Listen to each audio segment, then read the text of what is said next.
Embed from Getty Images ahead of the commencement of their fixtures in the qualifiers. Toronto Wolfpack are one of the most fancied teams to earn immediate promotion into Super League by finishing in the stage's top 3 in just their second year of existence. As one of the Wolfpack's most passionate fans, Nicholas Mew seemed an obvious person to discuss the rest of the season with in order to gain a native's perspective on Toronto's hopes for the next 7 matches. 1. You are about to embark on your maiden qualifiers campaign and, with it, a real shot at Super League. What is the mood in the city right now about the team's prospects? The mood amongst Toronto supporters is that we can get Super League. The most optimistic believe that we can finish in the top 3, and avoid the £1,000,000 game, while others feel that we'll be in that game and are just hoping that we have home field advantage. 5 wins should put Toronto in the top 3, but that would require knocking off at least a couple of existing Super League teams, which is no easy task. In the city itself, overall, the Wolfpack remain largely unknown and the majority of the public are blissfully unaware of the qualifiers taking place at all, or of the sport of rugby league. 2. Which teams are you most looking forward to facing? Hull KR, Widnes, and Toulouse. Hull KR and Widnes because they are Super League teams visiting Toronto, and Toulouse because the match we were supposed to play against them in Toronto earlier this season was taken away from us and played at Magic Weekend.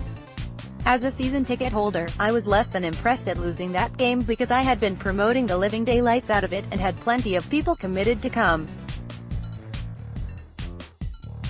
And then all of a sudden it was gone.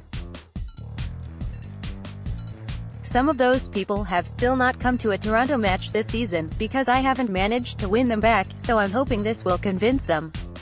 You might expect me to say Leeds, but I'm not really looking forward to that one at all, because it will signify the end of the season, and I'm hoping that Toronto's status for 2019 will already be known by the time of that game. 3. Did you expect the Wolfpack to have topped the table so comfortably back in February when the season started? No, definitely not. I expected Lee would be on the very top, along with Toulouse and London in the qualifiers, and had hoped we would finish in the top 4. I also knew that Halifax and Featherstone would be significant challenges, and wasn't counting them out either. 4. Do you think the sequencing will impact on the team's chances? Unfortunately, yes I do. Playing Halifax on Sunday, then flying to Toronto to play Hull KR 6 days later is going to be a difficult task. Hull KR will have had 8 days off between matches. Then I wonder what's going to happen between the Hull KR and London matches. Will the boys go back to England to be with their families? Will they be staying here? I just don't know. There are pluses and minuses to both. In addition to Hull KR, the games against Salford, Toulouse, and Leeds will be played shortly after a transatlantic flight. What consequence that will have, if any, I don't know, but it's a concern. The Leeds fixture will also be 6 days after their previous match, giving yet another reason to worry. 5. Regarding the league structure, what is the view of the Wolfpack fans on the rugby league structure? You obviously don't have much promotion and relegation in baseball and basketball, I don't think. We don't have promotion or relegation in our sports leagues here at all. It causes too much financial uncertainty, and people want to see the big leagues. How can you make long-term plans for the benefit of the team and the league if you don't have the guaranteed revenue stream of being in the top league?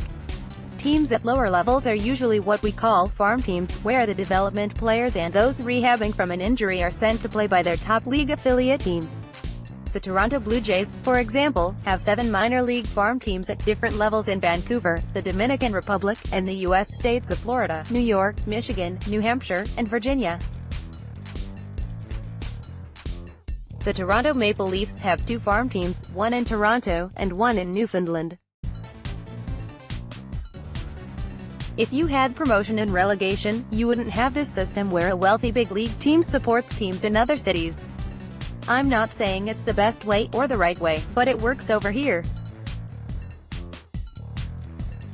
As for the current rugby league structure, we'll go with whatever the league decides. The problem right now is that we don't know what that's going to be in the future.